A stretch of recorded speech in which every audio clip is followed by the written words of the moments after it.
बच्चों, आज हम नागरिक शास्त्र विषय के अंतर्गत राष्ट्रपति प्रकरण पर चर्चा करेंगे। राष्ट्रपति संघ की कार्यपालिका का प्रधान होता है।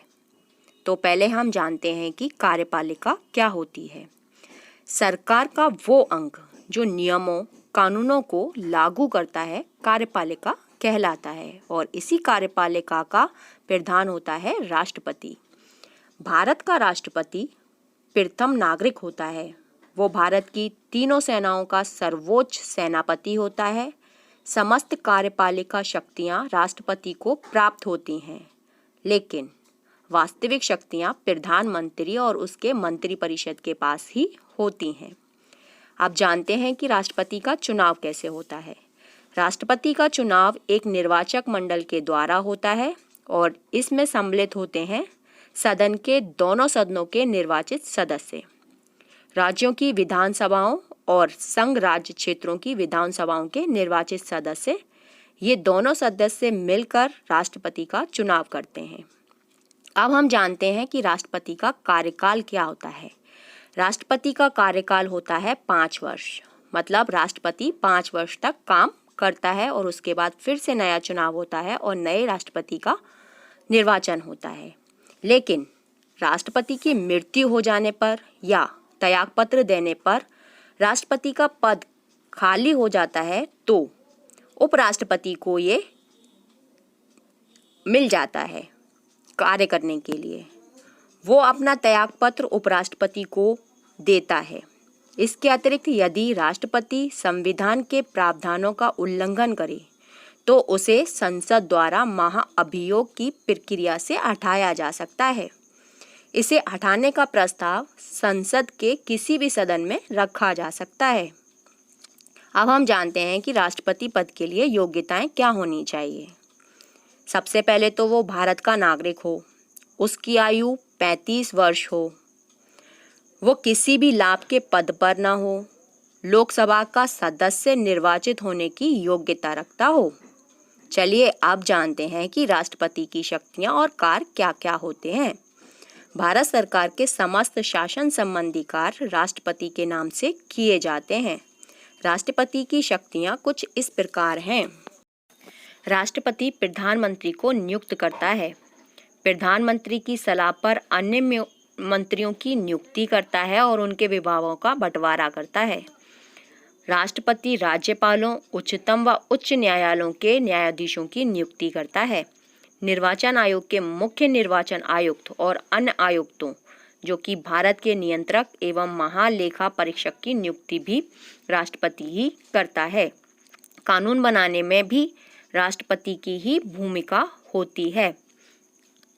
एक बहुत बड़ा पावर या शक्ति जो राष्ट्रपति को प्राप्त है वो है क्षमादान की शक्ति।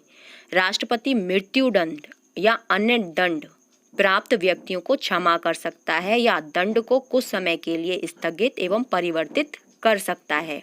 इसके अतिरिक्त कुछ आपातकालीन शक्तियां भी राष्ट्रपति के पास हैं। वो हैं युद्ध, बाह्य आक्रमण या सशस्त्र विद्रोह की स्थिति में राष्ट्रीय आपातकाल की घोषणा करना, राज्यों में संवैधानिक तंत्र विफल होने पर राष्ट्रपति शासन लगना, वित्तीय संकट के समय वित्तीय आपात की घोषणा करना। ये सारी शक्तियां राष्ट्रपति के पास ही हैं। हमारे संविधान के अनुच्छेद 58 में राष्ट्रपति पद की योग्यताओं का वर्णन किया गया है। साथ ही राष्ट्रपति के निर्वाचन से संबंधित विवादों का निपटारा उच्च न्यायालय द्वारा किया जाता है।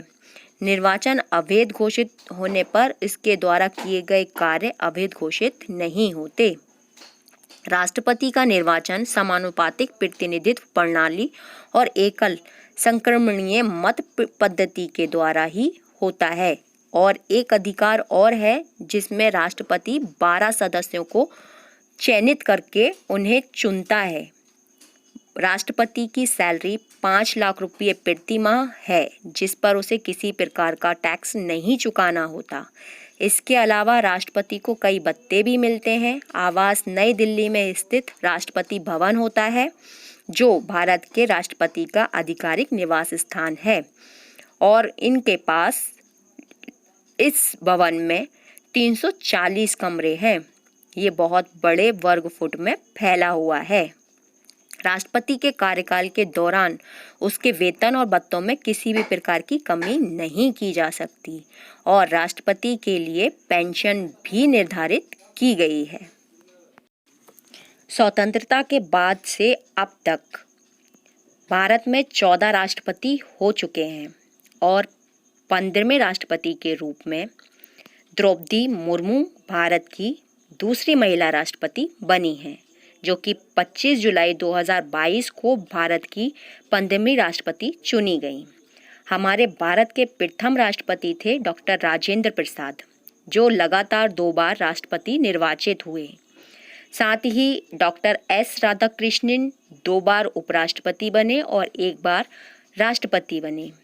वीवी गिरी केवल एकमात्र ऐसे राष्ट्रपति थे जिनके निर्वाचन के समय दूसरे चक्र की मतगणना करनी पड़ी। नीलम संजीव रेड्डी ऐसे राष्ट्रपति हुए जो 1 बार चुनाव में हार गए, फिर बाद में निर्विरोध राष्ट्रपति चुने गए। भारत की प्रथम महिला राष्ट्रपति के तौर पर प्रतिभा देवी सिंह पाटिल चुनी गई थीं। बच्चों, वर्कशीट में दिए गए प्रश्नों के उत्तर अवश्य दीजिए। आज के लिए वीडियो में इतना ही, फिर मिलेंगे। धन्यवाद।